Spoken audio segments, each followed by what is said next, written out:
Hare Krishna, Krishna Krishna, Hare Hare, Hare Ram, Ram Ram, Hare Hare. Om Ajnanatimidandhasya Jnananjanasalakaya Chakshurunmilitam Jenam Tasmai Shri Gurave Namo. Shri Chaitanya Manobhishtam Sthapitam Jena Bhutale Swayam Rupa Kadamai Dodati Supadantikam.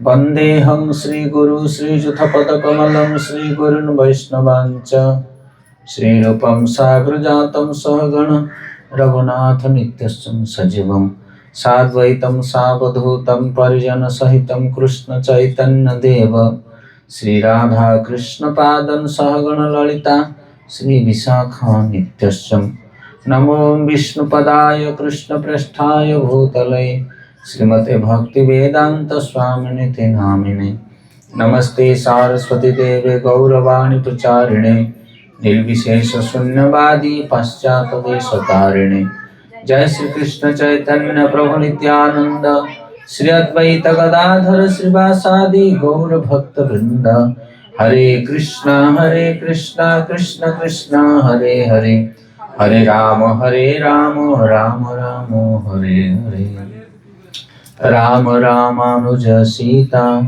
Bharata Bharatanuja Sugriva Vayusununcha Pranamami Hari Pranamami Puno Puno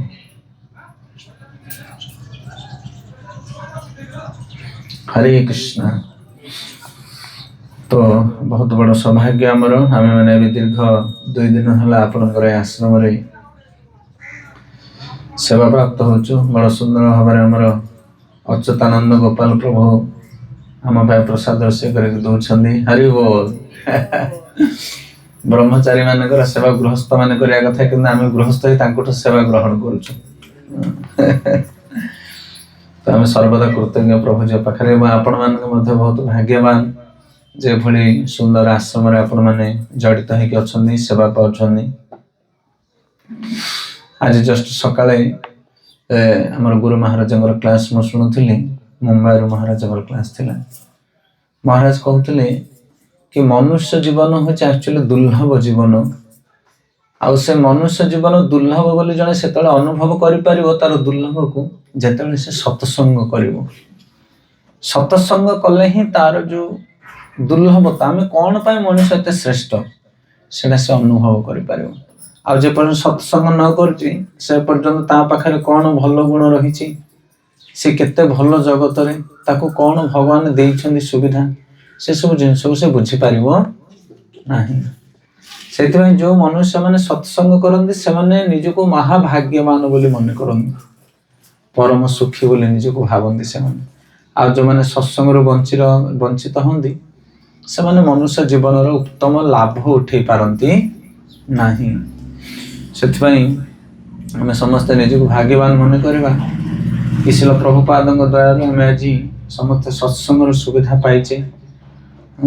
ISKCON विशाल प्रचार केन्द्र प्रचार प्रसार जो चलती भीतर आम मैंने लाभ प्राप्त होती तेणु सत्संग गीता भागवत हरिनाम आम सब किसी मिली सर्वदा कृतज्ञ रहा दरकार वरिष्ठ वैष्णव मान प्रति जो मान दया अनुकंपर आम मैंने सब जिन सब प्राप्त होती प्रति सब सम्मान भावना रहा दरकार ताहले आम लंबा समय पर्यंत ये सब लाभ उठे पारिबा कहा जाए अपराध शून्य भजन। जदि आम क्या किसी लाभ पाचे प्रति आम कृतज्ञ रहा दरकार जदि कृतज्ञ न रही आम कृतज्ञ हवा ताहले कौन हम से लाभ अधिक समय मिलिबो नहीं। गोटे गोमाता आमको क्षीर दौची गोबर दौची गोमूत्र दौची जदि आम केवल पाइबा इच्छा करवा तार सेवा करवानी तार जत्न करवानी ताहले कौन हो आ लंबा समय मिलिबो नहीं। तो से भली भाव जो वरिष्ठ वैष्णव माने साधु सन्थ माने आम प्रति एत कृपा कर हृदय सहित से प्रति कृतज्ञ रहा दरकार ताहले आमको लाभ सदा सर्वदा मिल पार। तो समय तो आम पाखे बहुत अल्प अधघंटे पाखापाखि आम कथा करवा।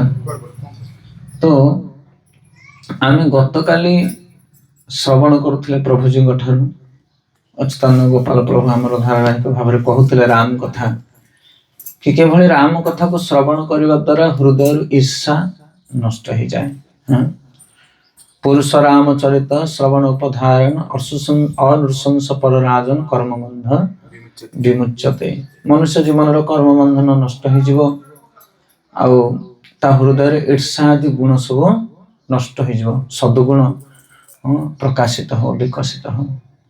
तापर प्रभु जी रामचंद्र गुणगान कले। रामचंद्र जड़े राजा थिले, जड़े प्रभावशाली व्यक्ति थिले, किंतु तथापि ऋषि भली तांकर जीवन निर्वाह से करुथिले। राजर्षि राजा और ऋषि, जड़े राजा ऋषि हो परिबनी, ऋषि राजा हो परिबनी, कारण दुई जन जाकर रास्ता अलग। ऋषि मुनि माने से शास्त्र अध्ययन करेंगे, तपस्या करेंगे ना नहीं, जग यज्ञ करेंगे, ऋषि मानकर काम अलग। राजा माने शासन करेंगे, सब ऐश्वर्य भितर रहे, धन संपत्ति भितर शासन भाव संभाଳିबे। किंतु रामचंद्र महाप्रभु भली अनेक राजा माने थिले जो माने राजा हे मध्य ऋषि भली जीवन निर्वाह करुथिले। जेमिति युधिष्ठिर महाराज, से एते बड़ राजा हे मध्य तांकर आचरण ऋषि भली थिला। एवं जेमिति अम्बरीश महाराज कथा हम शुणुचे, से एते बड़ राजा थिले किंतु तथापि प्रतिदिन भगवानकर विग्रहंकर सेवा करुथिले। जने साधु संत ऋषि मुनि मानकर जो कार्य से करुथिले। सबई मन कृष्ण पदारविंदे बांचासी वैकुंठ गुणानुवर्णन। सब बेले भगवानकर चरण में मति रखुथिले, बाणी भगवानकर गुणगान करुथिले। तो ये राजा महाराजा माने थिले, से भली रामचंद्र महाप्रभु तांको जीवन रे निजे आचरण करी गृहस्थ मानक शिक्षा दैछन्ति कि तमे जते बड़ धनी लोक हुओ, जते बड़ ज्ञानी लोक, प्रभावशाली लोक हुओ, किंतु ऋषि भली जीवन निर्वाह कर। गृहस्थ मानक पय शिक्षा दैछन्ति रामचंद्र महाप्रभु। आ तापरे प्रभु जी सीता माता विषय कहते। माता सीतांकर गुण कौन थिला? विनम्र थिले, लज्जाशीला थिले, पति व्रता परायणा थिले। ये सब गुण नारी मान पाखे रहा दरकार। आ शेष जो महत्वपूर्ण 3टा गुण कही मन अच्छे आपण मानकर कौन कौन से गुण? हाँ हरि बोल बढ़िया सुंदर मन रखी माता। तो आम मान पाखे 3टा गुण जदि भगवान कौन करवा सेवा ही सेवक ही पारिबा। आम सेवा को भगवान ग्रहण करेंगे। गोटे हूँ चरित्र, आ गोटे प्रेम, आ गोटे सेवा। चरित्र माने निजर स्वभाव को ठीक रखा, आउ संपर्क ठीक रखा समस्त सहित, प्रेम आउ सेवा निजे सब बेले कर्म तत्पर रहा भगवान सेवा प्रति, ताहले भगवान आम सेवा को स्वीकार करेंगे। तो ये भाव में प्रभु जी गत काली माता सीता विषय कही। तो ता परवर्ती समय प्रभु जी गुणगान करथिले। मु हमें टिके पूर्व हिंट्स देथिले किछि लक्षण के विषय मु कहिथिले। मन पड़े आपण लक्षण केते त्यागी थिले, केमिति सीता माता को रामचंद्र नेकी जाइथिले वन को, किंतु लक्षण तांको पत्नी के नै नथिले। तांको पत्नी कहले तुमे सासु ससुरंगर सेवा करो, आ सी जाइथिले रामचंद्र एवं सीता माता सेवा करने सेवक गुण। तो ये लक्षण थिला। तपस्या परायण थिले। 14 वर्ष पर्यंत कौन से खाई नथिले, शोई नथिले, नारी मुख देखि नथिले। तो से लक्षणकर गुण, लक्षणकर जो तपस्यामय जीवन आमे भगवान सेवा करि परिबा जदि ए गुण को धारण करिबा। दशरथ महाराज विषय कही मन पड़ुछि। दशरथ महाराज राम को एते भल पाउथिले, तांको विहुन रे तांकर प्राण चली गला। माने एते भल पाउथिले दशरथ महाराज। आ कौशल्या ककी सुमित्रा विषय कही मन पड़ुछि। अरे वो केमिति तांको परस्पर भितरे संबंध थिला भल पाइबा। जदि आम भितरे भल पाइबा न रहबो ताहले आमे रामचंद्र को निजर करि परिबा नाही। ये बहुत बड़ महत्वपूर्ण कथा। नारी मानक पाखरे प्रायतः सब जिनस टिके अल्प देखा जाए। बेले बेले भाई भाई मानक भितर सीना संघ चाहे जीवो, झगड़ा हेले भाई माने मिसी जिवे, किंतु भातृ पत्नी माने मिसिबे नाही। से कह ना हे पारिबो नाही। एमती हुए। स्त्री लोक मानकर टिके मानसिक स्थिति कम, किंतु प्रभुपाद कहते ना जो माने भक्ति परायण नारी से माने सेमिति नुहंती। भक्ति करबा द्वारा नारी मानकर गुण वृद्धि पाए, से माने विचार शक्ति तांगर वृद्धि पाए। से माने साधारण गांवली नारी भली कलिया करंती नाही। सेति पय आमे गाँ ओडिशा पडिशा जे भली लोक माने स्त्री लोक माने सेमति आमे होबानी। जेमति 3 रानी भितर परस्पर संबंध थिला, निजर कर्तव्य को अन्य को से माने सबले प्रतिपादित करथिले, अन्य सेवा करी ବଡ଼ ରାଣୀ ମାନେ ଯେମିତି ସାନ ରାଣୀଙ୍କ ପ୍ରତି ସାନ ରାଣୀ, ବଡ଼ ରାଣୀଙ୍କ ପ୍ରତି ଏଇ ଭାବନା ଆମ ହୃଦୟରେ ରହିବା ଦରକାର। ତାହେଲେ ଯାଇକି ଆମେ ଆଗକୁ ବଢିବା। ଏ ବହୁତ ମହତ୍ୱପୂର୍ଣ୍ଣ କଥା। ଯଦି ଜଣେ ବରିଷ୍ଠ ମାତାଜୀ ଅଛନ୍ତି, ସେ କହୁଛନ୍ତି ନାଇଁ ଆଜି ତମେ ଏ ସେବାଟା କରିଦିଅ, ତମେ ମଧ୍ୟ ତମର ଧର୍ମ ରଖିବା ଦରକାର। କି ଆମେ ଯଦିଓ ସେ ଆମକୁ ସେବା ଦଉଛନ୍ତି କି ତଥାପି ଆମେ ତାଙ୍କ ପ୍ରତି ସମ୍ମାନ ଦବା ଦରକାର, ତାଙ୍କୁ ଅଗ୍ରଭାବରେ ଗ୍ରହଣ କରିବା ଦରକାର। ଏମିତି ନୁହଁ ଆମକୁ ପୋଷ୍ଟ ଦେଇଦେଲେ ମାନେ ଆମେ ପୋଜିସନ ଆମର ରେଡି ହେଇଗଲା ତାଙ୍କୁ ଅବହେଳା କରିବା। ଏସବୁ ଜିନିଷ ବହୁତ ମହତ୍ୱପୂର୍ଣ୍ଣ। ଭକ୍ତି ହଉଛି ଆକ୍ଚୁଆଲି ଏୟା। ଭକ୍ତି ମାନେ ଧୂପ ଦୀପ ବୁଲେଇବା ନୁହଁ, ଭକ୍ତି ମାନେ କେବଳ ଜପମାଳ ଧରିକି ଠକ୍ ଠକ୍ କରି ଜପ କରିବା ନୁହଁ, ଭକ୍ତି ମାନେ କେବଳ ଲୋକ ଦେଖାଣିଆ ନୁହଁ, ନିଜ ଜୀବନରେ କେମିତି ତମେ ଆଚରଣ କରୁଛ ତାକୁ। ଜଣେ ଭଲ ଜପ କରୁଛି ବୋଲି କେମିତି ଜଣା ପଡିବ? ତାର ବ୍ୟବହାରରୁ ଜଣା ପଡିବ। ତ ସେଥିପାଇଁ ଆମେ ତିନି ରାଣୀଙ୍କ ବିଷୟରେ କାଲି ଶୁଣିଥିଲେ, କିନ୍ତୁ ଆଜି ଆମେ ଶୁଣିବା ଭରତଙ୍କ ବିଷୟରେ। ଭରତଙ୍କର ଚରିତ୍ର ହଉଛି ନିଆରା ଚରିତ୍ର ରାମାୟଣରେ। ଯିଏ ନିଜକୁ ଭରତଙ୍କର ଚରିତ୍ର ଭଳି ସଜେଇ ପାରିଲା, ସେ ବହୁତ ଶୀଘ୍ର ଭଗବାନଙ୍କର ପ୍ରିୟ ହେଇପାରିବ। ଭରତଙ୍କର ଯୋଉ ମାର୍ଗ ବହୁତ କ୍ଷିପ୍ର ମାର୍ଗ, ସେ ମାର୍ଗରେ ଯିଏ ପାଦ ଦବ ସେ ଅତି ଶୀଘ୍ର ଭଗବତ ପ୍ରାପ୍ତି ହେଇପାରିବ। ବହୁତ ନିଷ୍ଠା, ଏମିତିକି କୁହାଯାଏ ଲକ୍ଷ୍ମଣଙ୍କ ଠାରୁ ମଧ୍ୟ ଅଧିକ ତୀବ୍ର ଭକ୍ତି ଆଚରଣ କରୁଥିଲେ ଭରତ। ଭରତ ନା ଯେମିତି ତାଙ୍କର କାମ ସେମିତି। ଭରତ ମାନେ ଭାର ବହତି ଇତି ଭରତ, ଯେ ଭାରକୁ ବହନ କରନ୍ତି। ଆପଣ କହିବେ କଣ ଭାରକୁ ବହନ କରୁଥିଲେ ଭରତ? ଦେଖ ତାଙ୍କ ଜୀବନ ଚର୍ଯ୍ୟାକୁ ଦେଖ ଭରତଙ୍କର।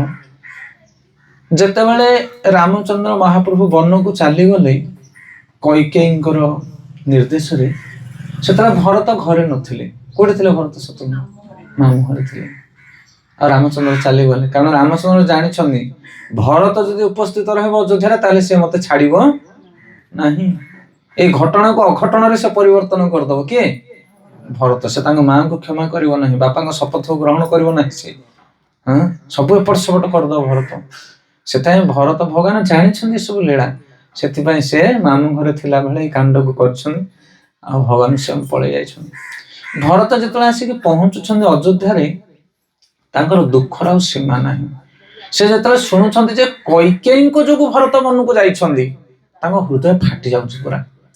ତୁ ମା ନା ଆଉ କଣ? କେଇଭଳି ତୁ ମୋର ମା, ମୁଁ କେମିତି ମୁହଁ ଦେଖିକି ରାସ୍ତାରେ ଚାଲିବି ଯେ ଭରତର ମା ଯୋଗୁଁ ରାମ ବନକୁ ଚାଲିଗଲେ। କୌଶଲ୍ୟା ନିଜ ମାଙ୍କର ଶକ୍ତି ଅଛି ପୁତ୍ରକୁ ଦଣ୍ଡ ଦେବା ପାଇଁ, କିନ୍ତୁ ତୋର କଣ ଶକ୍ତି ଥିଲେ ତୁ ରାମକୁ ଏତେ ବଡ ଦଣ୍ଡ ଦେଲୁ? ବୁଝିପାରୁଛ ନା କାହା କଥା? ନିଜ ମା ଚାପଡ଼ାଟା ପକେଇ ପାରିବ ଛୁଆକୁ, କିନ୍ତୁ ଖୁଡି କିମ୍ବା ବଡ ମା ସେ ବାଡେଇ ପାରିବ କି? ସେ ଅଧିକାର ସେମାନଙ୍କର ନଥାଏ। କିଛି କହିପାରନ୍ତି କିନ୍ତୁ ଦଣ୍ଡ ଦେବାର ଅଧିକାର ମାର ଥାଏ। ତୁ କିଭଳି ଏତେ ବଡ ଦଣ୍ଡ ଦେଲୁ? ତ ଭରତଙ୍କର ଦୁଃଖ ଆଉ କହିଲେ ନ ସରେ। ସେ ତାଙ୍କ ମା ପ୍ରତି ଏତେ କ୍ରୋଧିତ ହେଇଗଲେ ଯେ ଆଉ କହିଲେ ନ ସରେ। କିନ୍ତୁ ତଥାପି ସେ ନିଜକୁ ସମ୍ଭାଳିଲେ। ମା ନା କଣ କରାଯିବ? ଆମ ଜୀବନରେ ମଧ୍ୟ ଏମିତି ତପସ୍ୟା ଆସେ। ଘରେ ପରିବାରରେ ବେଳେ ବେଳେ ଲୋକମାନେ ଏମିତି ବିଦ୍ୱେଷୀ ହେଇଯାନ୍ତି ତମ ଉପରେ, ଭଗବାନଙ୍କୁ ନିନ୍ଦା କରିବେ, ତମ ଜପକୁ ନିନ୍ଦା କରିବେ। ତମେ ଯାଉଛ ମଠ ଆଶ୍ରମକୁ ମଧ୍ୟ ନିନ୍ଦା କରିବେ। କରୁଛ ନା ନାଇଁ? ନିଜ ଲୋକମାନେ ତମେ ଦାନ୍ତକୁ ଚିପିକି ଭିଡିକି ଖାଲି ରହିବ, ନା କହିପାରିବ ନା ସହିପାରିବ। ସତ ନା ନାଇଁ? ତାକୁ କୁହାଯାଏ ପ୍ରକୃତରେ ଭାର। ବୋଝ ମୁଣ୍ଡେଇବା ବଡ ଭାର ନୁହଁ। କିଏ ଆଜି ଏଠି ଝାଡୁ ମାରିଲା, ରୋଷେଇ କରିଦେଲା, ଏଇଟା ବେଶୀ ଭାର ନୁହଁ। କିନ୍ତୁ ଘରେ ଯୋଉ କଟୁ ବାକ୍ୟ, ଯୋଉ ପରିସ୍ଥିତିକି ସହନ କରିବା, ସେଇଟା ହଉଛି ପ୍ରକୃତରେ ବହୁତ ବଡ ଭାର। ଆଉ ଜଗତରେ ଯିଏ ସେଇ ଭାରକୁ ନ ସହିବ, ସେ ରାମଚନ୍ଦ୍ରଙ୍କ ସେବା କରିପାରିବ ନାହିଁ। ସେଥିପାଇଁ ଚୈତନ୍ୟ ମହାପ୍ରଭୁ କହିଲେ, ତୃଣାଦପି ସୁନିଚନ ତରଣିବ ସହିଷ୍ଣୁନା ଅମାନିନ ମାନଦେନ କୀର୍ତ୍ତନୀୟ ସଦାହରି। ଜୀବନରେ ସହନଶୀଳ କେମିତି ନା ଗଛ ଭଳିଆ ସହିବ। ଲୋକ ତମକୁ ପଥର ମାରିବେ, ତମେ ତାଙ୍କୁ ଫଳ ଦବ। ଘର ଲୋକମାନେ, ପରିବାରର ଲୋକମାନେ, ଅଡୋଶୀ ପଡୋଶୀ ଲୋକମାନେ ନିନ୍ଦା କରିବେ, ଭର୍ତ୍ସନା କରିବେ, ଗାଳି ଦେବେ, କୁହାସା କହିବେ, କିନ୍ତୁ ତଥାପି ତାକୁ ସହନ କରିବ ତମେ। ଆଉ ନିଜ କାର୍ଯ୍ୟ ତମେ ସମ୍ପାଦନ କରିବାକୁ ପଡିବ। ଭରତ ତାପରେ ଚିନ୍ତା କରୁଛନ୍ତି ମୁଁ କଣ କରିବି, ମା ତ ଏତେ ବଡ ଦୋଷ କଲା। ତାପରେ ସେ ପାତ୍ର ମନ୍ତ୍ରୀ ମାନଙ୍କୁ ନେଇକି ଯାଉଛନ୍ତି କୁଆଡେ? ବନକୁ। କହୁଛନ୍ତି ରାମଚନ୍ଦ୍ର ଯୋଉଠି ଥିବେ ମୁଁ ଫେରେଇ ଆଣିବି। ଆକୁ କୁହାଯାଏ ପ୍ରୟାସ। ଏମିତି ନୁହେଁ ଯେ ଘର ଲୋକ ତମକୁ ଯଦି ଗାଳି ଦଉଛନ୍ତି, ନିନ୍ଦା କରୁଛନ୍ତି, ତମେ କହ ହଁ ସେ ଗାଳି ଦଉଥିବେ, ଆମ କାମ ଆମେ କମେଇଲେ ଗଲା। ଏଇଟା ବି ଗୋଟେ ସହନଶୀଳତା। କିଛି କିଛି ମା ମାନେ କହନ୍ତି, ପ୍ରଭୁ ଆମର ସେଟା ଗୋଟେ କୁକୁଡ଼ାଟା ଅଛି ଘରେ, ସବୁବେଳେ କାଡରୁ କାଡରୁ ହଉଛି, ମୁଁ ତା କଥା ଶୁଣୁନି, ସେ ତା ସେ ହଉତା, ମୁଁ ବସେ ପଳେଇ ଆସୁଛି। ନା ସେମିତି ମଧ୍ୟ କରିପାରିବ ନାହିଁ।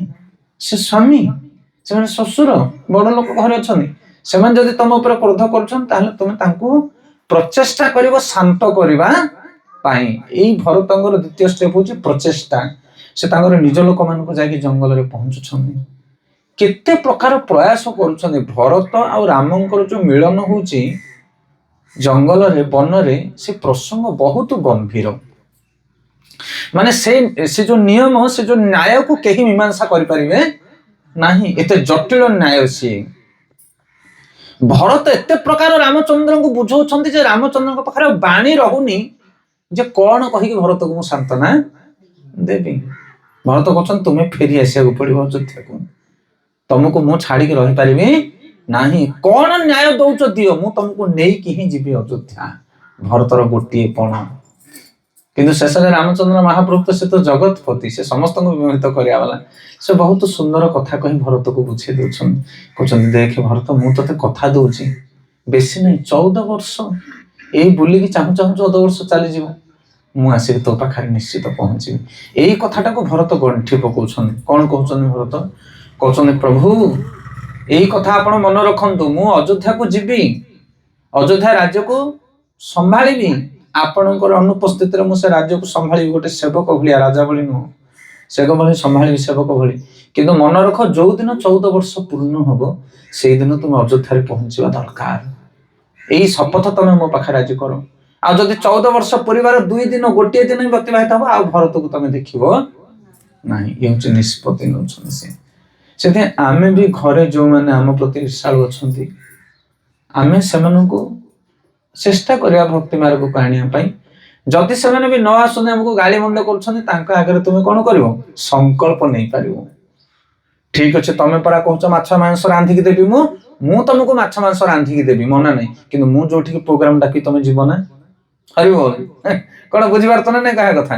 ତମ ସର୍ତ୍ତରେ ମୁଁ ରାଜି, ମୋର ସର୍ତ୍ତରେ ତମେ ରାଜି ହବା ଦରକାର। ଇଏ ହଉଛି ଭରତ ଆଉ ରାମଚନ୍ଦ୍ରଙ୍କ ଭିତରେ ଡିସିସନ, ନିଷ୍ପତ୍ତି। କଣ ବୁଝିପାରୁଛ? ସେଥିପାଇଁ ଭକ୍ତ ବଡ ଚାଲାକ ହବା ଦରକାର। ସ୍ୱାମୀ ସହିତ ଝଗଡା କରି ତମେ କୁଆଡେ ଯିବ? ସ୍ତ୍ରୀ ସହିତ ଝଗଡା କରି ସ୍ୱାମୀ କୁଆଡେ ଯିବ? ସକାଳ ପାଇଲେ ତ ମୁଁ ଚାହିଁ ଚାହିଁ। କିନ୍ତୁ ତାଙ୍କୁ ଆମେ ଚେଷ୍ଟା କରିବା ସୁଧାରିବା ପାଇଁ, ନ ଚେଷ୍ଟା କଲେ ନିଜର ସୂତ୍ର ପ୍ରୟୋଗ କରିବା। ଇଏ ହଉଛି ଭରତଙ୍କର ଶିକ୍ଷା। ତାପରେ ଭରତ ପାଦୁକା ନେଇକି ଆସୁଛନ୍ତି, ଅଯୋଧ୍ୟାର ରାଜ ସିଂହାସନ ଉପରେ ରଖୁଛନ୍ତି ପାଦୁକା, ଆଉ ରହୁଛନ୍ତି କୋଉଠି? ନନ୍ଦୀ ଗାଁରେ। କହିଲେ ମୋ ପ୍ରଭୁ ରାମଚନ୍ଦ୍ର ଜଙ୍ଗଲରେ କରିବେ ତପସ୍ୟା, ଆଉ ମୁଁ ଯେ ଏଠି ନନ୍ଦୀ ଗାଁରେ ରାଜସିଂହାସନ ଅଯୋଧ୍ୟାରେ ବସିବି କି? ସେଥିପାଇଁ ଭରତଙ୍କର ଜୀବନ ଦେଖ କିଭଳିଆ। ଭରତ ନନ୍ଦୀ ଗାଁରେ ଯେତେବେଳେ ରହୁଥିଲେ, ସେ ମାଟିକି ଖୋଳି ଦେଇଥିଲେ 2-3 ଫୁଟ ଗାଢା। ଏଇ ଭୂମିରେ ମଧ୍ୟ ସେ ଶୋଉନଥିଲେ। କହିଲେ ରାମଚନ୍ଦ୍ର ଏବେ ପାଲିଙ୍କିରେ ଶୋଉନଥିବେ, କାରଣ ସେ ଭୂମିରେ ଶୋଉଥିବେ, ବଣରେ ଅଛନ୍ତି। ଯଦି ରାମଚନ୍ଦ୍ର ଭୂମିରେ ଶୋଇଲେ, ତାହେଲେ ମୁଁ ତାଙ୍କ ସେବକ ହେଇକି ତାଙ୍କ ଲେବୁଲରେ କେମିତି ଶୋଇବି? ଦେଖ ସେବକର ଗୁଣ କେମିତି। କହିଲେ ମୁଁ ଭରତ, ମୁଁ ହଉଛି ତାଙ୍କର ସେବକ। ସେଥିପାଇଁ ରାମଚନ୍ଦ୍ର ଯଦି ଭୂମିରେ ଶୋଇଲେ, ଭୂମିର ତଳେ ମୁଁ ଶୋଇବା ଦରକାର।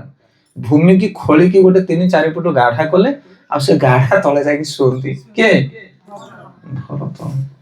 ଜଟା ବକଳ ଧାରଣ କରିକି ରହିଥାନ୍ତି। ରାମଚନ୍ଦ୍ର ବନବାସୀ ହେଇ ଯେମିତି ରୂପ, ଯେମିତି ବ୍ୟବହାର, ଯେମିତି ଖାଦ୍ୟ, ଯେମିତି ଦିନଚର୍ଯ୍ୟା, ଭରତ ମଧ୍ୟ ସେଭଳି ଦିନଚର୍ଯ୍ୟା ତାଙ୍କର ଧାରଣ କଲେ। ଦେଖ ଏକାଦଶୀରେ ତ ସମସ୍ତେ ଉପବାସ କରିବେ, କିନ୍ତୁ ଦ୍ୱାଦଶୀରେ କିଏ ଉପବାସ କରିପାରିବ କି? ଦ୍ୱାଦଶୀ ମାନେ ପେଟ ଜଳୁଥିବ, ସକାଳ ପାଇଲା ମାତ୍ରେ କହିବ କଣ ଖାଇବି। କିନ୍ତୁ ଭରତ ଏମିତି ଲୋକ ଯେ ଦ୍ୱାଦଶୀରେ ମଧ୍ୟ ଉପବାସ କରନ୍ତି। ମାନେ ରାମଚନ୍ଦ୍ରଙ୍କୁ ତ ଲାଗିଥିଲା ତାଙ୍କୁ ସେ ପିତୃସତ୍ୟ ପାଳନ କରିବା ପାଇଁ ବନକୁ ଗଲେ, କିନ୍ତୁ ଭରତଙ୍କ ପାଇଁ ତ କିଛି ନିୟମ ନଥିଲା। ସିଏ ତ ଘରେ ଆରାମସେ ଅଯୋଧ୍ୟାରେ ରହିପାରିଥାନ୍ତେ, କିନ୍ତୁ ଅଯୋଧ୍ୟାର ସୁବିଧା ଥାଇକି ମଧ୍ୟ ସିଏ କଣ କରୁଛନ୍ତି ନା ବନବାସୀ ଭଳି ଜୀବନ ନିର୍ବାହ କରୁଛନ୍ତି। ଆକୁ କୁହାଯାଏ ଭକ୍ତି।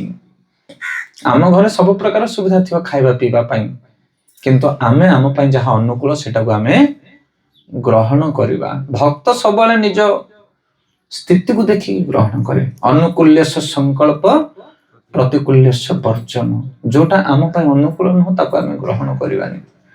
ଏବେ ଆମେ ସକାଳ ପାଇଲେ ଯାଉଛୁ ପ୍ରୋଗ୍ରାମ, ପ୍ରତିଦିନ ପ୍ରୋଗ୍ରାମ। ଆଉ ପ୍ରୋଗ୍ରାମକୁ ଯିବ ମାନେ କଣ? ପନିର ପକୋଡା, କ୍ଷୀରି, ପୁରୀ ସବୁଠି। ହରି ବୋଲ। ଖାଲି ଖାଇବା ପାଇଁ ତମର ଶକ୍ତି ଥିବା ଦରକାର। ଆଉ ଯଦି ସେଭଳି ପ୍ରୋଗ୍ରାମରେ ପ୍ରତିଦିନ ତମେ ମହାପ୍ରସାଦ ଖାଇବ, ତାହେଲେ ଅବସ୍ଥା 12 ବାଜିଯିବ। ସେଥିପାଇଁ ଆମେ ବିଚାର କରିବାକୁ ପଡିବ ମୋ ପାଇଁ କଣ ଅନୁକୂଳ, ସେଟାକୁ ଆମେ ଗ୍ରହଣ କରିବାକୁ ପଡିବ। ତ ଭରତ ଅଯୋଧ୍ୟାରେ ରହୁଥିଲେ କିନ୍ତୁ ବନବାସୀ ଭଳି ଜୀବନ ନିର୍ବାହ କରୁଥିଲେ।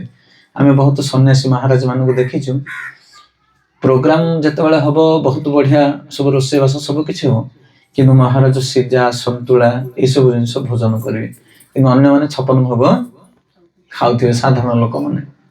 ସେଥିପାଇଁ ଆମେ ସାଧୁ ଭଳି ଜୀବନ ନିର୍ବାହ କରିବା, ଜଗତ କେମିତି ହଉଛି ହଉ। ଅଯୋଧ୍ୟାର ଅଧିବାସୀ ମାନେ, ଅଯୋଧ୍ୟାର ଲୋକମାନେ ମହା ଆନନ୍ଦରେ ରହୁଥିଲେ, ଯଦିଓ ରାମଙ୍କର ବିହୁନରେ ଦୁଃଖ ଥିଲା, କିନ୍ତୁ ଭରତ ଯେତିକି ଦୁଃଖରେ ଥିଲେ ଅଯୋଧ୍ୟାରେ, ସେତିକି ଦୁଃଖ ଆଉ କାହା ପାଖରେ ନଥିଲା। ଦେଖ, ଦଶରଥ ମହାରାଜ କାନ୍ଦୁଥିଲେ, ରାମଙ୍କର ବିରହରେ ଦଶରଥ ମହାରାଜ କାନ୍ଦୁଥିଲେ, ପ୍ରାଣ ଚାଲିଗଲା, କିନ୍ତୁ କାନ୍ଦିବା ପାଇଁ ତାଙ୍କୁ ଗୋଟେ ରୁମ ମିଳିଥିଲା। ନା ବୁଝିପାରୁଛ ନା କହିବା କଥା? କମ ସେ କମ କାନ୍ଦିବା ପାଇଁ ତାଙ୍କୁ ଗୋଟେ ଅବସର ଥିଲା। କାହାକୁ? ଦଶରଥ ମହାରାଜଙ୍କୁ। କିନ୍ତୁ ଭରତ କାନ୍ଦିବା ପାଇଁ ତାଙ୍କୁ ଅବସର ନଥିଲା। କାହିଁକି? କାରଣ ପୁରା ରାଜକାର୍ଯ୍ୟ ଥିଲା ତାଙ୍କ ଉପରେ। ଯୋଉ କହନ୍ତିନି ଆଖିର ଲୁହକୁ ଭିତରେ ଚିପିକି ହସି ହସିକିରି ସେବା କିଏ କରିପାରିବ ଏ ଜଗତରେ, ସେ ହଉଛି ଭରତ। ଦଶରଥ ମହାରାଜ କାନ୍ଦୁଥିଲେ କି ନାଇଁ? କାରଣ ସେ ହା ରାମ ହେଇକି କାନ୍ଦୁଥିଲେ, ତାଙ୍କୁ କାନ୍ଦିବା ପାଇଁ ଗୋଟେ ସମୟ ଥିଲା, ଅବସର ଥିଲା। କିନ୍ତୁ ଭରତଙ୍କର ହୃଦୟ ଏମିତି, ଆଖିରେ ସିନା ଲୁହ ଥିଲା କିନ୍ତୁ ସେ ଲୁହ ତଳକୁ ବାହାରୁ ନଥିଲା। ହୃଦୟରେ ସିନା କୋହ ଥିଲା, ସେ କୋହକୁ ଚାପିକି ସିଏ ରାଜ୍ୟ କାର୍ଯ୍ୟ ସମ୍ଭାଳୁଥିଲେ। କାରଣ ଦାୟିତ୍ୱ ଅଛି ନା, ଅଯୋଧ୍ୟାର ନରପତି ଏବେ ନାହାନ୍ତି, ଅଯୋଧ୍ୟାର ପୁରା ରାଜ୍ୟ କାର୍ଯ୍ୟ କାହା ଉପରେ? ଭରତ ଉପରେ। এই সেবা কিଏ କରିବ? ଏ ସେବା କିଏ କରିବ? ସେଥିପାଇଁ ଏଭଳି ସେବା ମିଳିବା, ଏଭଳି ସେବକ ଏ ଜଗତରେ ହଉଛି ବିରଳ। এইଭଳି ସେବକ ମାନେ ହିଁ ସଂସ୍ଥାକୁ ସ୍ଥାପନ କରନ୍ତି। এইଭଳି ସେବକ ମାନେ, ଯେମିତି ଆମର ପୂର୍ବ ପୁରୁଷ ମାନଙ୍କୁ ଦେଖେ, ପୂର୍ବ ଭକ୍ତ ମାନଙ୍କୁ, ଗୁରୁ ପରମ୍ପରାରେ ଆସୁଥିବା ସାଧୁ ସନ୍ଥ ମାନଙ୍କୁ ଦେଖେ, ସେମାନଙ୍କ ଜୀବନରେ ଏମିତି ଘଟିଛି। ଚୈତନ୍ୟ ମହାପ୍ରଭୁ ଯେତେବେଳେ ଶ୍ରୀବାସ ଅଙ୍ଗନରେ ନୃତ୍ୟ କରୁଥିଲେ, ଶ୍ରୀବାସର ପୁଅ ମରିକି ଶୋଇଛି, ମରିଯାଇଛି ଶ୍ରୀବାସଙ୍କର ପୁଅ। ଯେତେବେଳେ କାନ୍ଦିବା ପାଇଁ ଚେଷ୍ଟା କରୁଛନ୍ତି ତାଙ୍କର ପତ୍ନୀ ଏବଂ ଅନ୍ୟ ପରିବାର ଲୋକମାନେ, ଶ୍ରୀବାସ କହୁଛନ୍ତି ପାଟି ବନ୍ଦ କର, କେହି କାନ୍ଦିବ ନାହିଁ। କାରଣ ମହାପ୍ରଭୁଙ୍କର କୀର୍ତ୍ତନ ହଉଛି, ଏଥିରେ ଯେମିତି ବାଧା ସୃଷ୍ଟି ନ ହୁଏ। ପରିସ୍ଥିତିକି ଦେଖ। କାଲି ପ୍ରଭୁଜୀ କହୁଥିଲେ ଆମ ଘରେ ଟିକେ ବିପଦ ପଡିଲେ ଆମେ ଭଗବାନଙ୍କୁ ଛାଡି ଦଉଛେ, ଟିକେ ଅସୁବିଧା ପଡିଲେ ପ୍ରୋଗ୍ରାମ ଆମେ ଯିବୁନୁ, ଟିକେ ଅସୁବିଧା ପଡିଲେ ଜପମାଳ ଥାଉ ପଛେ ଜପ କରିବି। କିନ୍ତୁ ଭରତ କଣ ଥିଲା ତାଙ୍କ ସ୍ଥିତି, କିନ୍ତୁ ହେଇକି ମଧ୍ୟ ସେ ତାଙ୍କର ସେବାକୁ ଟିକେ ହେଲେ ଡିଲେ କରୁନଥିଲେ, ରାଜକାର୍ଯ୍ୟ ସମ୍ଭାଳୁଥିଲେ। ଆଚାର୍ଯ୍ୟ ମାନେ କହୁଛନ୍ତି ରାମଚନ୍ଦ୍ର 14 ବର୍ଷ ବନକୁ ଚାଲିଗଲେ, ଦଶରଥ ମହାରାଜ ଦୁଃଖାଭିଭୂତ ହୋଇ ପ୍ରାଣ ତ୍ୟାଗ କଲେ। ସେଇ 14 ବର୍ଷ କାଳ ଭରତ ରାମ ରାଜ୍ୟକୁ ଶାସନ କରିଥିଲେ। ଆଉ ବର୍ଣ୍ଣନା କରାଯାଉଛି ଅଯୋଧ୍ୟାର ଯେତିକି ରାଜକୋଷ ଥିଲା ତାହା ବହୁ ଗୁଣରେ ଅଧିକ କରିଦେଇଥିଲେ। କିଏ? ଭରତ। ତା ମାନେ ରାଜ୍ୟ କାର୍ଯ୍ୟରେ ମଧ୍ୟ ଟିକେ ହେଲେ ଢିଲା ନଥିଲା, ପରଫେକ୍ଟ ରାଜ୍ୟ କାର୍ଯ୍ୟ କରୁଥିଲେ। ମାନେ ଏତେ ନିପୁଣ, ଏତେ ଦକ୍ଷତାର ସହିତ କରିଥିଲେ ଯେ ଯେମିତି ଜଣେ ରାଜା ନାହିଁ ବୋଲି କେହି ଅନୁଭବ କରୁନଥିଲେ। ବିଚାର କରନ୍ତୁ, ଏ ଛୋଟିଆ କଥା ନୁହଁ। ଏଇ ସବୁ ଜିନିଷକୁ ଆମ ଜୀବନରେ ଯଦି ଶିକ୍ଷା କରିବା, ତାହେଲେ ଆମେ ଭକ୍ତିରେ ଆଗକୁ ବଢିବା। ଭକ୍ତି ମାର୍ଗଟା ଏତେ ସରଳ ନୁହଁ, ସେଇଥିପାଇଁ ଶାସ୍ତ୍ର ଅଧ୍ୟୟନ କରିବା ଦରକାର, ଭଗବାନଙ୍କର ସେବକ ମାନଙ୍କ ଚରିତ୍ରକୁ ପଢିବା ଦରକାର। ଭରତକୁ ଯୋଉମାନେ ଦେଖୁଥିଲେ ଅଯୋଧ୍ୟାରେ, ସେମାନେ ମୁହଁ ବୁଲେଇକି ପଳଉଥିଲେ। କଣ ପାଇଁ? କାରଣ ଏଇ ଭରତ ଯୋଗୁ ରାମ ବନକୁ ଯାଇଛନ୍ତି। କାରଣ କୈକେୟୀ କାହା ପାଇଁ ମାଗିଥିଲେ ରାଜ୍ୟ? ଭରତଙ୍କ ପାଇଁ। କୈକେୟୀ ସିନା ଅପରାଧଟା କଲେ, କିନ୍ତୁ ନାଁଟା କାହାର ହେଲା? ଭରତର। ଭରତ ରାଜା ହବ ବୋଲି ରାମ ବନକୁ ଗଲେ। ଜଗତ ନିନ୍ଦା ଗାଇଲା ଭରତଙ୍କର, ଆଉ ସବୁ ନିନ୍ଦାକୁ ସହନ କରୁଥିଲେ, କିନ୍ତୁ ରାମ ରାଜ୍ୟକୁ ଚଳଉଥିଲେ। ଏ ଛୋଟିଆ କଥା ନୁହଁ। ସେଥିପାଇଁ ପୁରା ରାମାୟଣ ଭିତରେ ଭରତଙ୍କର ଯୋଉ ଚରିତ୍ର, ସେ ଚରିତ୍ରକୁ କେହି ନିଭେଇ ପାରିବେ ନାହିଁ। ସମସ୍ତ ଭାରକୁ ସେ ବହନ କରୁଛନ୍ତି ଭରତ। ଲୋକ ସମାଜରେ ମୁହଁ ଟେକିକି ଭରତ ଚାଲି ପାରୁନଥିଲେ, କିନ୍ତୁ ତଥାପି ତାଙ୍କ କାର୍ଯ୍ୟକୁ ସେ ସମ୍ପାଦନ କରୁଥିଲେ। ତାପରେ ଶେଷରେ 14 ବର୍ଷ ଅତିବାହିତ ହେଲା ପରେ ରାମଚନ୍ଦ୍ର ଫେରୁଛନ୍ତି ଅଯୋଧ୍ୟାକୁ। ଅଯୋଧ୍ୟାକୁ ଯେତେବେଳେ ରାମଚନ୍ଦ୍ର ଫେରୁଛନ୍ତି, ସେ କଣ କରୁଛନ୍ତି? ଭରତର ଗୁଣକୁ ପ୍ରକାଶ କରିବା ପାଇଁ, ଭରତ ପ୍ରକୃତରେ କେତେ ମହାନ, କାରଣ ତାଙ୍କୁ କେହି ବୁଝି ନଥିଲେ ନା। ଦେଖ, ତାଙ୍କ ପାଖରେ ଥିଲେ ବିଭୀଷଣ ଆଉ ଲଙ୍କାର ସବୁ ସେନାମାନେ। କାରଣ ରାବଣ ମରିଗଲା ପରେ ରାମଙ୍କ ସହିତ ବିଭୀଷଣ ବି ଆସିଛି, ସେନାମାନେ ବି ଆସିଛନ୍ତି।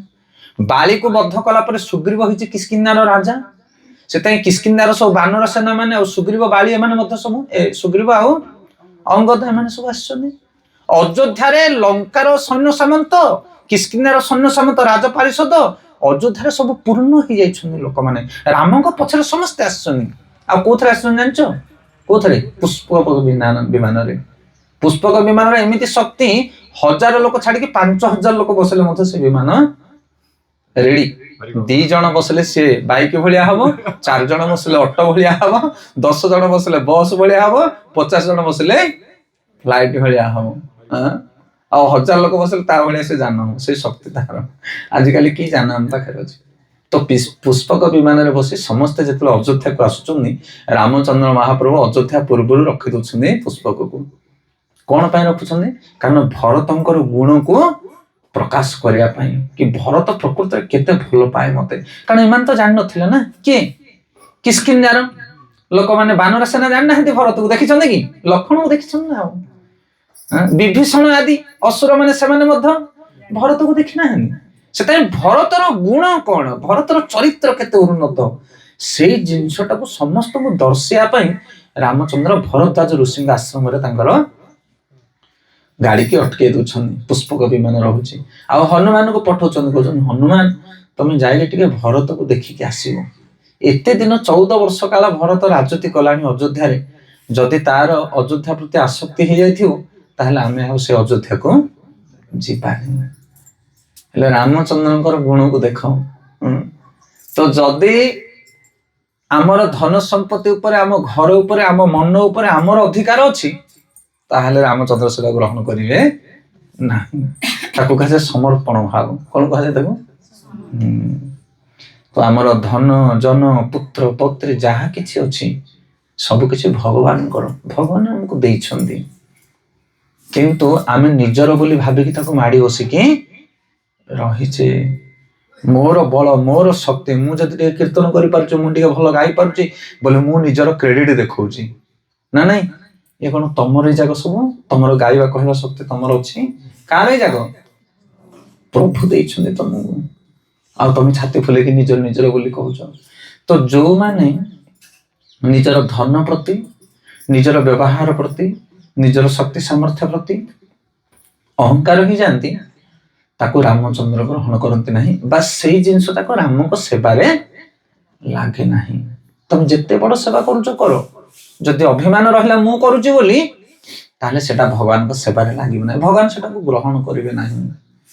ସେଥିପାଇଁ ସେବା ବରଂ ଅଳ୍ପ କର, କିନ୍ତୁ ଅଭିମାନ ନ ରହୁ। ବୁଝିପାରୁଛ କି ନାଇଁ? ଯଦି ଅଭିମାନ ରହିକି କଣ ବି ସେବା କରୁଛ, ପରିବା କାଟିବା ସମୟରେ ଯଦି ଭାବୁଛ ସବୁତିକ ପରିବା ପୁରା ମୁଁ କଟିଂ କଲି, ସରିଲା। ଆଉ ପ୍ରଭୁ ସେଟାକୁ ଗ୍ରହଣ କରିବେ ନାହିଁ। ଲିଷ୍ଟରୁ କଟିଯିବ ପରିବା କଟା ସେବାଟା। ଅଭିମାନ ଯଦି ରହିଲା, ମୁଁ ପୁରା ବାଣ୍ଟିଲି ସମସ୍ତଙ୍କୁ, ମୁଁ ପୁରା ରୋଷେଇ କଲି, ଯାହା ବି ଗୁଣ ଯଦି ତମେ କରିଥିବା କାମ ଉପରେ ଯଦି ତମର ଟିକେ ବି ଅଭିମାନ ଆସୁଛି, ତାହେଲେ ସେଟାକୁ ମହାପ୍ରଭୁ ଗ୍ରହଣ କରିବେ ନାହିଁ। କଳୁଷିତ ହେଇଗଲା ସେ ସେବା, କଳୁଷିତ ହେଇଗଲା। ସେଥିପାଇଁ ରାମଚନ୍ଦ୍ର ପଠଉଛନ୍ତି ହନୁମାନଙ୍କୁ, କହୁଛନ୍ତି ଯାଇକି ଦେଖ ଭରତର ଅଯୋଧ୍ୟା ପ୍ରତି ଆସକ୍ତି ଆସିଛି କି?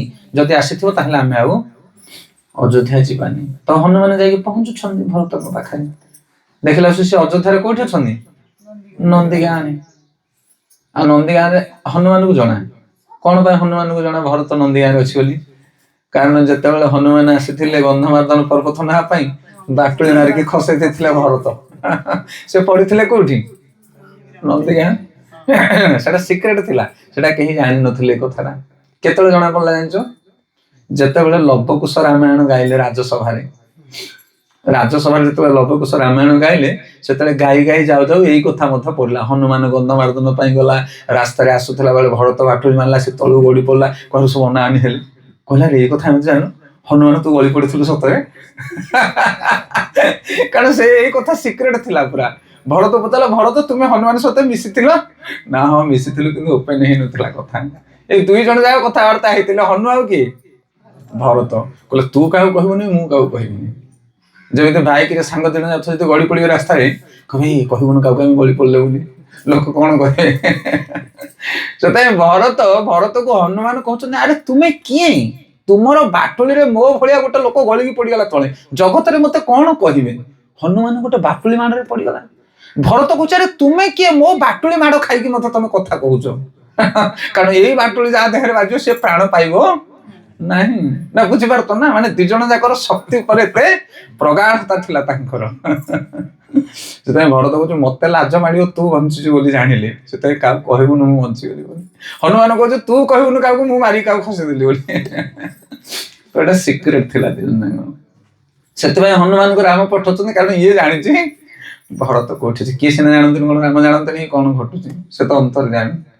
ତାପରେ ହନୁମାନ ଯାଇକି ନନ୍ଦୀ ଗାଁରେ ପହଞ୍ଚୁଛନ୍ତି। ଆଉ ନନ୍ଦୀ ଗାଁରେ ଦେଖୁ ଦେଖୁ ହନୁମାନଙ୍କୁ ଦେଖୁ ଭରତ ତ ଚିହ୍ନିଛୁ ନା, ସେଥିପାଇଁ ସେ ବିକଳ ହେଇକି ହନୁମାନଙ୍କୁ ପଚାରୁଛି ପ୍ରଭୁ କାହାନ୍ତି, କାରଣ 14 ବର୍ଷ ଆଜି ପୂର୍ଣ୍ଣ ହେଇଯାଇଛି। ଆଉ ଗୋଟିଏ ଦିନ ଯଦି ବଳକା ହୁଏ ତାହେଲେ ମତେ ଆଉ କେହି ଦେଖିବେ ନାହିଁ। ନିଷ୍ଠା ଆଉ ପଣ ସହକାରେ ବସିଛି ଭରତ।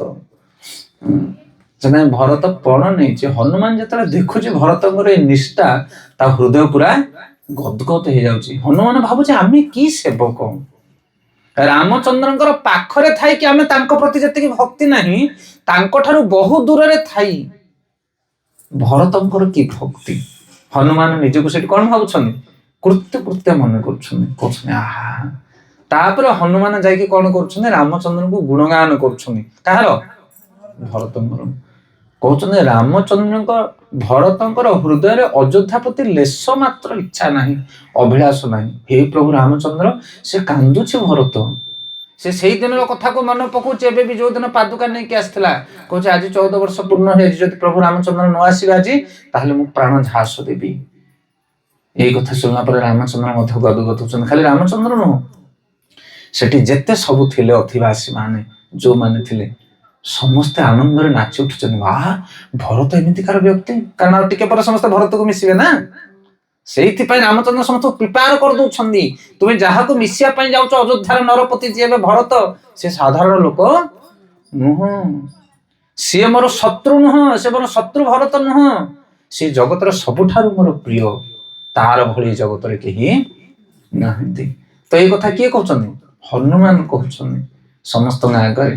କାରଣ ରାମଚନ୍ଦ୍ର ପଚାରୁଛନ୍ତି, ଆରେ ହନୁମାନ କହ ଭରତର କଣ ସ୍ଥିତି, କେମିତି ଅଛି ଭରତ, ତାର କଣ ଲାଳସା ହେଇଯାଇଛି କି ଅଯୋଧ୍ୟାରେ। ତ ହନୁମାନ ପୁରା ବିଶଦ ଭାବରେ ବର୍ଣ୍ଣନା କରୁଛି ସମସ୍ତଙ୍କ ଆଗରେ, ନା ନା ପ୍ରଭୁ, ଭରତଙ୍କ ଭଳି ଚରିତ୍ର ଜଗତରେ କେହି ନାହିଁ। ସେଥିପାଇଁ ସିଏ ହଉଛନ୍ତି ଭରତ। ଆମେ ବି ପଣ ନବା। ଆମର ପଣ କଣ, ସକାଳୁ ଜପ ସରିବ, ତାପରେ ଯାହା କିଛି ହବ। ଯେମିତି ଭରତ ପଣ ନେଇଥିଲା, ରାମଚନ୍ଦ୍ର ମହାପ୍ରଭୁ ଅଯୋଧ୍ୟାକୁ ନ ଆସିଲା ପର୍ଯ୍ୟନ୍ତ ମୁଁ ଚାହିଁ ବସିଥିବି 14 ବର୍ଷର ଯୋଉ କଣ୍ଟ। ତ ସେଇଭଳି ଭାବରେ ଆମେ ବି ନିଷ୍ପତ୍ତି ନବା। ଆଉ ଯିଏ ସଂକଳ୍ପ ନ କରିବ, ସେ ଭକ୍ତିରେ ଆଗକୁ ବଢି ପାରିବ ନାହିଁ। ବହୁତ ଗୁଡେ ଲୋକ ବେଳେ ବେଳେ କହନ୍ତି, ଭକ୍ତମାନେ କହନ୍ତି, ପ୍ରଭୁ କଣ ହବ, ଆଜି ତ ଭାବୁଥିବୁ ଏହା କରିବୁ, 2 ଦିନ ପରେ ଭୁଲି ଯାଇଥିବୁ। ଏମିତି ହଉଛି କି ନାଇଁ। ଆଜି ଯେତେବେଳେ କଥା ଶୁଣିବ, ପ୍ରବଚନ ଶୁଣିବ, ଆମକୁ ଭଲ ଲାଗିବ, ନାଇଁ ଏଥର ସବୁବେଳେ ସକାଳୁ ଉଠିକି ଜପ କରିବି, ସନ୍ଧ୍ୟାବେଳେ ସବୁବେଳେ ଭାଗବତ ଏଥର ଟିକେ ଟିକେ ପଢିବି, ପୁରା କାନରେ ଗଣ୍ଠି ପକେଇକି ଯାଉଛି। କିନ୍ତୁ 4 ଦିନ ପରେ ଗଣ୍ଠି ଖୋଲି ଯାଉଛି, ଆଉ ସକାଳୁ ଜପ ନାହିଁ କି ସନ୍ଧ୍ୟାବେଳେ ଭାଗବତ ନାହିଁ, ଭୁଲି ଯାଉଛ ନା। ଏମିତି ହଉଛି କି ନାଇଁ। ସେଇଥିପାଇଁ କୁହାଯାଏ, ତାକୁ କୁହାଯାଏ ସଂକଳ୍ପ ଶକ୍ତି। ଯଦି ମନୁଷ୍ୟ ସଂକଳ୍ପ କରିବ, ନାହିଁ ମୁଁ ଏଇଟା କରିବି ହିଁ କରିବି, ତାହେଲେ ସଂକଳ୍ପ ଆଗରେ ସମସ୍ତେ ହାର ମାନିବେ। ଆଉ ଭରତ ସଂକଳ୍ପ ନେଇଥିଲା। ଆପଣ ମାନେ ଏଠି ପ୍ରତିଦିନ 4:30 5ଟା ବେଳକୁ ମଙ୍ଗଳ ଆରତୀ କରୁଛନ୍ତି, ଏଇଟା ଆମେ ସଂକଳ୍ପ ନେଇଛେ, କଣ ବି ହଉ ଆମେ ଯାଇକି ଆରତୀ କରିବା। ହଉଛି ନା ନାଇଁ।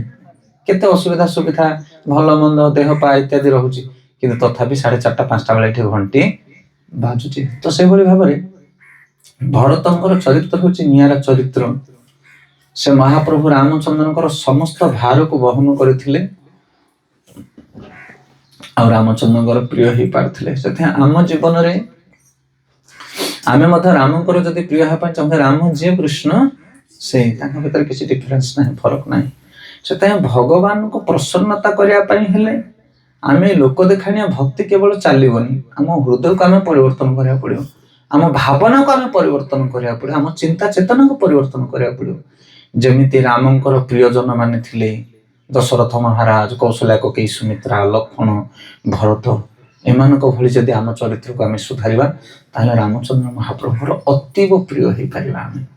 ହରେ କୃଷ୍ଣ କୃଷ୍ଣ କୃଷ୍ଣ ହରେ ହରେ, ହରେ ରାମ ରାମ ରାମ ହରେ। ତ ଭରତ ଯେତେବେଳେ ଅଯୋଧ୍ୟାରେ ସେବା କରୁଥିଲେ ରାମଚନ୍ଦ୍ରଙ୍କର, ସେତେବେଳେ ତାଙ୍କ ପାଖରେ କେହି ନଥିଲେ। ରାଜା ପାର୍ଷଦ ଥିଲେ କି ନା, କାରଣ ରାଜ୍ୟ ଠାରୁ ସେ ଅଲଗା ଥିଲେ।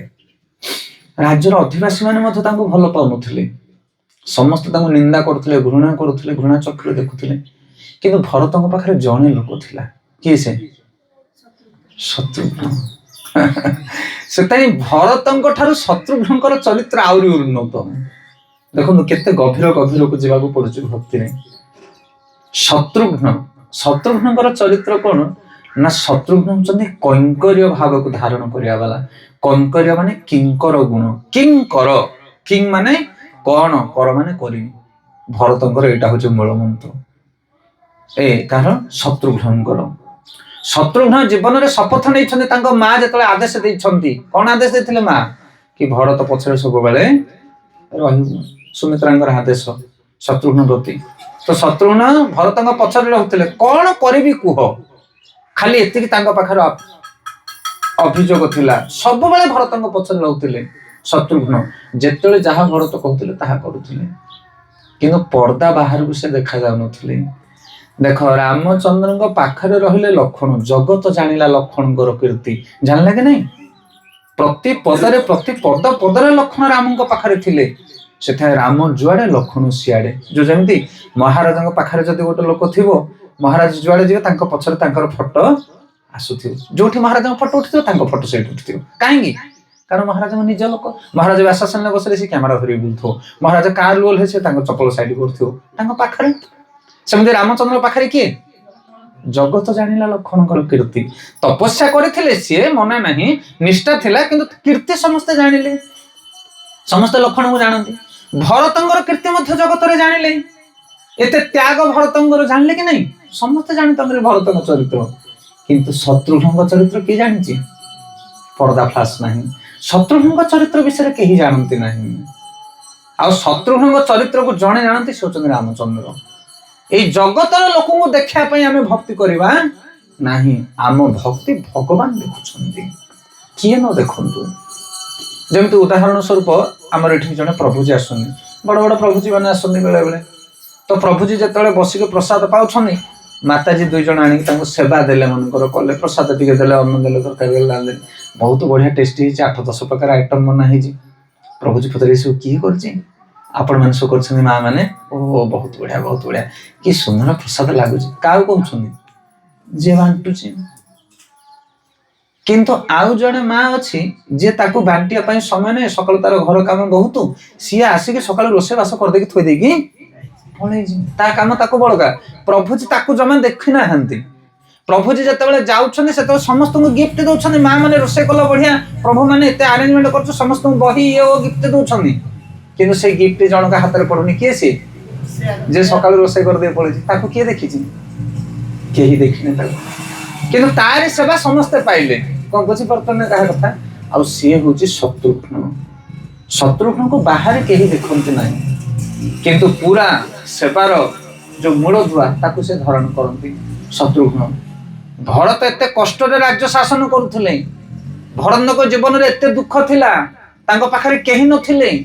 ଯେମିତି ଏଠି ପ୍ରଭୁଜୀ ଅଛନ୍ତି ଭରତ ଭଳିଆ, ସେବାରେ ଲାଗିଛନ୍ତି ଜୋରସୋର। ହରି ବୋଲ। ଯିଏ ଆସୁଛି ଏଠି କ୍ୟାମେରା କାହା ଉପରେ ପକଉଛି?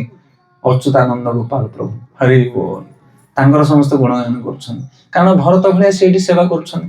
କିନ୍ତୁ ଆପଣ ମାନେ ହଉଛନ୍ତି ତାଙ୍କ ପଛରେ ଶତ୍ରୁଘ୍ନ ଭଳିଆ। ଆପଣଙ୍କର ଫଟୋ ୟୁଟ୍ୟୁବରେ ଯିବନି, ଆପଣଙ୍କର ଫଟୋ ଭାଇରାଲ ହବନି, ଆପଣଙ୍କ ବାହାରେ ଲୋକ କେହି ଜାଣିବେନି, କିନ୍ତୁ ସିଏ ଏଇଠି ଅଛନ୍ତି ଯଦି କାହା ପାଇଁ? ତମ ମାନଙ୍କ ପାଇଁ। ତମ ମାନଙ୍କର ନାଁ ଆମେ ଜାଣିନୁ। ମୁଁ ଏତେ ଥର ଆସିଲେଣି, ମୁଁ ଜାଣିନି କୋଉ ମାଙ୍କର ନାଁ କଣ, କାହା ଘର କୋଉଠି, କାହାର କେତେଟା ଧନ ସମ୍ପତ୍ତି, ମୁଁ କାହା ବିଷୟରେ କିଛି ଜାଣିନି। ମୁଁ କେବଳ ପ୍ରଭୁଜୀଙ୍କ ବିଷୟରେ ଜାଣେ, କାରଣ ଅଚ୍ୟୁତାନନ୍ଦ ପ୍ରଭୁ ଆମକୁ ଡାକନ୍ତି, ଆମେ ଆସୁ ତାଙ୍କ ସମ୍ପର୍କରେ। ଆପଣ ମାନଙ୍କୁ ସିନା ଆମେ ପର୍ସନାଲି ଜାଣିନୁ, କିନ୍ତୁ ଆମେ ଜାଣିଛୁ ଯେ ଆପଣ ମାନେ ଏଠି ଧାରାବାହିକ ଭାବରେ ଆସୁଛନ୍ତି, ଆପଣ ମାନେ ପ୍ରଭୁଜୀ ସାହାଯ୍ୟ କରୁଛନ୍ତି ବୋଲି ଏଇ ପ୍ରୋଗ୍ରାମ ଚାଲିଛି ଲମ୍ବା ସମୟ ପର୍ଯ୍ୟନ୍ତ। ସେଟା ହଉଛି ଶତ୍ରୁଘ୍ନଙ୍କର ଚରିତ୍ର। ଶତ୍ରୁଘ୍ନ ବାହାରକୁ ଦେଖାଯାଆନ୍ତି ନାହିଁ, କିନ୍ତୁ ଭରତଙ୍କର ପଛରେ ରହି ସବୁତିକ କାର୍ଯ୍ୟକୁ ହାସଲ କରନ୍ତି। ଆଉ ତାକୁ କୁହାଯାଏ ପ୍ରକୃତରେ କୈଙ୍କର୍ୟ ଧର୍ମ। ଚୈତନ୍ୟ ମହାପ୍ରଭୁ କହିଲେ, ଆମେ ଭକ୍ତ ନୁହଁ, ଆମେ ଭଗବାନଙ୍କର ସେବକ ନୁହଁ, ଆମେ ଭଗବାନଙ୍କର ଦାସ ନୁହଁ, ଆମେ କଣ? ଗୋପୀ ଭର୍ତ ପଦ କମଳର ଦାସାନୁ ଦାସାନୁ ଦାସ। ଆମେ ହଉଛୁ ସେବକର ସେବକର ସେବକ। ଏଇ ଗୁଣଟାକୁ ଯିଏ ଧରିଲା ତା ଜୀବନ ଫଟାଫଟ ସଫଳ ହେଇଯିବ। ଯଦି ରାମଚନ୍ଦ୍ର ଭଗବାନଙ୍କର ଭଗବତ ଧାମକୁ ନବା ପାଇଁ ଚାହାନ୍ତି ତାହେଲେ ଭରତକୁ କହିବେ ତୁ ପଛରେ ଶତ୍ରୁଘ୍ନକୁ ଆଗେ ଆଣି। କଣ ବୁଝିପାରୁଛ ନା କାହା କଥା? ଭରତଙ୍କୁ କହିବେ ତମେ ପଛରେ ଆସ, କିନ୍ତୁ ଶତ୍ରୁଘ୍ନକୁ କହିବେ ତୁ ଆଗେ ଆହାରି। କାହିଁକି? କାରଣ ଭରତ ଯଦି କିଛି ବି ସେବା କରିଛନ୍ତି, କର୍ମ କରିଛନ୍ତି, ତାହେଲେ ବଳଟା କାହାର ନେଇକି? ଶତ୍ରୁଘ୍ନଙ୍କର ବଳ। ଯେମିତି କାଲି ଆମେ ଯେତେବେଳେ ପ୍ରୋଗ୍ରାମକୁ ଯାଉଥିଲୁ, ସେଠି ଥିଲା କୋଉଠି କାନସୁକା ପ୍ରୋଗ୍ରାମ ଗଲୁ, 2ଟା ବାଇକ ନେଇକି ଗଲୁ ଆମେ। ତ ବାଇକ ଧରି ଗଲୁ ଯେତେବେଳେ ଆମେ ପଚାରିଲୁ ପ୍ରଭୁଜୀ କଣ ଦରକାର? ମୃଦଙ୍ଗ ନିଆଯିବ ଆଉ ସାଉଣ୍ଡ ସିଷ୍ଟମ ନିଆଯିବ। ନା ମୃଦଙ୍ଗ ପଛେ ଆସିଲେ ଚଳିବ, ତମେ ଆଗେ ଲାଇଟଟା ସାଉଣ୍ଡଟା ଧରିକି ଆସ। କୀର୍ତ୍ତନ ପରେ ଆଗେ ଲାଇଟ ଲାଗିବା ଦରକାର, ହରିବୋଲ ଆଗେ ସାଉଣ୍ଡଟା ବାଜିବା ଦରକାର। ଦିଟାକରୁ ଜରୁରୀ କୋଉଟା? କିନ୍ତୁ ମୃଦଙ୍ଗ ନ ବାଜିଲେ କାମ ହବନି। ମୃଦଙ୍ଗ ଦରକାର, ମୃଦଙ୍ଗ ଅତି ନିକଟ, କିନ୍ତୁ ମୃଦଙ୍ଗ ଠାରୁ ଆହୁରି ନିକଟ ହଉଛି କୋଉଟା? ଲାଇଟଟା ଲାଗିଲେ ତ ମୃଦଙ୍ଗଟା ବାଜିବ ନା ଅନ୍ଧାରେ ବଜାଉ ତମେ? ନା ବୁଝିପାରୁଛ ନା କାହା କଥା? ସେଥିପାଇଁ ତମେ ମୃଦଙ୍ଗ ହବ ନା ଲାଇଟ ହବ? ସମସ୍ତେ ମୃଦଙ୍ଗ ହବା ପାଇଁ ଚାହାନ୍ତି, କିନ୍ତୁ ଲାଇଟ ଆଗେ ଜରୁରୀ କାହାଠାରୁ? ମୃଦଙ୍ଗ ଠାରୁ ମଧ୍ୟ। ସେଥିପାଇଁ ଗାଡି ପଛେ ଦରକାର, ଆଗେ ଡ୍ରାଇଭର ଦରକାର। ଡ୍ରାଇଭର ନହେଲେ ଗାଡି କଣ ହବ? ତ ସେଭଳି ଭାବରେ ଶତ୍ରୁଘ୍ନ ଯିଏ, ସେ କଣ କରନ୍ତି ନା ଲୁଚି ଲୁଚିକା ସେବା କରନ୍ତି। କାହା ପଛରେ? ଭରତଙ୍କ ପଛରେ। ସେଥିପାଇଁ ଆଗକୁ ପରଦା ଆଗକୁ ତମ ଆଖି ଦେଖାଯିବନି, ତମକୁ କିଏ ଚିହ୍ନିବେନି କି ଜାଣିବେନି, କିନ୍ତୁ ସେବା ଯାକ ତମେ ସବୁ କରୁଥିବ। ସେ ହଉଛନ୍ତି କିଏ? ଶତ୍ରୁଘ୍ନ। ଆଉ ସେ ହଉଛନ୍ତି ପ୍ରକୃତରେ ମୂଳର ମୂଳ ଦୁଆ, ସେବାର ଅଧିକାରୀ ସେ ହଉଛନ୍ତି ଶତ୍ରୁଘ୍ନ। ଦାସାନୁଦାସ ଭାବ। ସେଥିପାଇଁ ଆମେ ମାନେ ଜୀବନରେ ଯଦି ଭକ୍ତିରେ ଆଗକୁ ବଢିବା ପାଇଁ ଚାହୁଁଛେ, ଯୋଉମାନେ ସେବା କରୁଛନ୍ତି ତାଙ୍କୁ ଆମେ ସାହାଯ୍ୟ କରିବା। ଆମେ ତୁଳସୀ ଆରତି ନ କରିପାରୁ, କିନ୍ତୁ ତୁଳସୀ ଆରତିର ପ୍ଲେଟ ଆଣିକି ସଜେଇକି ଦେଇଦେବା। ଆମେ ଦୀପ ନ ଲଗେଇ ପାରୁ, ଦୀପ ଲଗେଇ ଯେ ଫିଙ୍ଗିଦେବ, ସେ ଦୀପକୁ ନେଇକି ବାହାର କରିକି ଆମେ ବାହାରେ ପକେଇବା। ଏଇଟା ହଉଛି ଶତ୍ରୁଘ୍ନଙ୍କର ସେବା। ଦୀପ ଲଗେଇବା ଲୋକ ଭଗବାନ ଯେତିକି ପସନ୍ଦ ନ କରିବେ, ଅଳିଆ ଦୀପକୁ ବାହାରେ ଫିଙ୍ଗିବା ଲୋକ ଭଗବାନ ତାଠୁ ଅଧିକ ପସନ୍ଦ କରିବେ। ହଉଛି ଗଭୀର ତତ୍ତ୍ୱ। ସେଥିପାଇଁ ସେମିତି ସେବା ଜଗତରେ କେହି କରିବା ପାଇଁ ଚାହାନ୍ତିନି। ସମସ୍ତେ ଚାହାନ୍ତି ଆମର ଯେମିତି ଫଟୋ ଆସିବା ଦରକାର, କିନ୍ତୁ ଲୋକେ ଜାଣିବେ ମୁଁ କିଛି କରୁଛି। ତୁ ଯଦି କରୁଛି ବୋଲି ଭାବନା ଆସିଗଲା, ତାହେଲେ ଭଗବାନ ସେଟାକୁ ଗ୍ରହଣ କରେନି। ସେଥିପାଇଁ ଆଗ ଧାଡ଼ିରେ ଠିଆ ହେବା ଅପେକ୍ଷା ପଛ ଧାଡ଼ିରେ ଠିଆ ହେବା ହଉଛି ସୁରକ୍ଷିତ ସେବାରେ। କଣ ବୁଝିପାରୁଛ କି ନାଇଁ? କାରଣ ଆଗରେ ରହିକି ସେବା କରିବ ବୋଲେ ଲୋକ ତମକୁ ଦେଖିବେ, ଅହଙ୍କାର ଅଭିମାନ ସବୁ ଆସିବ। କିନ୍ତୁ ପଛରେ ରହିକି ଯେ ସେବା କରିବ, ତାହାର ଫଟୋ କୋଉଥିରେ ଆସିବନି, ତାକୁ ଲୋକେ କେହି ପଚାରିବେନି, ତା ଭକ୍ତି ସୁରକ୍ଷିତ ରହିବ, ତା ଭକ୍ତି କେହି ନଷ୍ଟ କରିପାରିବେ ନାହିଁ। ହରେ କୃଷ୍ଣ।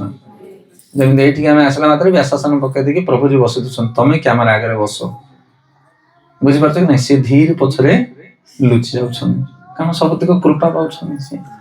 ଆଉ ଯିଏ ପୋଷ୍ଟ ଉପରେ ବସ, ତାକୁ ଲାଇଟ କ୍ୟାମେରା ସବୁ ପଡିବ, ତାର ଭକ୍ତି ସବୁ ହରିବୋଲ ହେଇଯିବ। ଆଉ ଯିଏ ପଛରେ ବସି ସେବା କରୁଥିବ, ସବୁଥିରେ ଭକ୍ତି ସେ ଶାନ୍ତି କରିବ।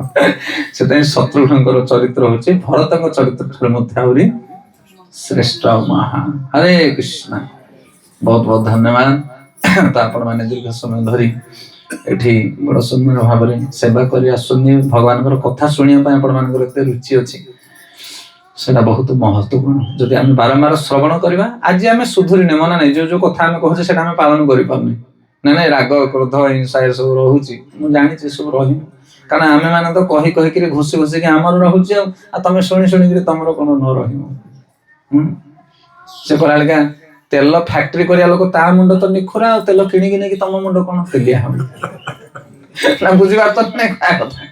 ଆମେ ଜଗତଟାକୁ ପ୍ରବଚନ କରୁଛୁ ବୁଲି ବୁଲି, ଯେ ଆମେ ସେ କହିଲା ଆମ ଗୁଣ ସୁଧୁରିନି। ଆମେ କହିଲେ ତମେ ଶୁଣିଲେ ତମର କଣ ସୁଧୁରିଯିବ? କିନ୍ତୁ ଆମେ ସମସ୍ତେ ଚେଷ୍ଟା କରିବା ସମାନ, କାରଣ ଏଇ ଗୋଟିଏ ମାର୍ଗ ଏକା, ଏ ମାର୍ଗ ଛଡା ଅଲଗା ମାର୍ଗ ନାହିଁ ନିଜକୁ ସୁଧୁରିବା ପାଇଁ। ଶୁଣ ଭଗବାନଙ୍କର କଥା, ଶୁଣ ଯୋଉମାନେ ଆସୁଛନ୍ତି, ଶୁଣ।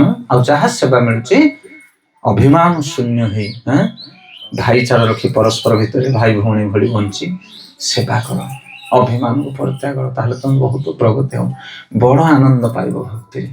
ହରେ କୃଷ୍ଣ କୃଷ୍ଣ କୃଷ୍ଣ ହରେ ହରେ, ହରେ ରାମ ରାମ ରାମ। ପ୍ରଭୁ ଆଦେଶ କର, ସମୟ ହେଇଗଲାଣି। हरे कृष्णा बंद।